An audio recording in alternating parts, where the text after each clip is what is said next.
ए सुनिल से किए क्षीर वाला आउ तमरो मानी मु कौन कहूली कि मु तुम स्वामी आई एम योर हस्बैंड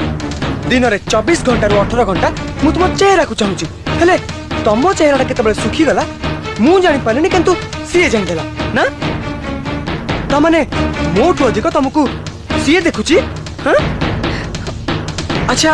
ये डायरेक्ट कैंडिडेट ना चंदन मीडिएटर हां हे भगवान तमे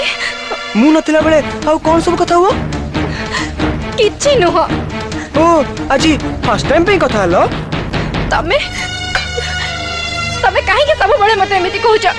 मु मानुची मु बागर बबरू आउ जण को भले पाउतली हेले तमे जदि एकथा आगु जानिथिलो ताले मते बा होतलो काहे मो जीवन को सब बळे जाଳି पड़ी मारुछ काहे कि ना मु तुमको चंदन ठू अधिक भल पाउतली मु चाहुतली तमे चंदन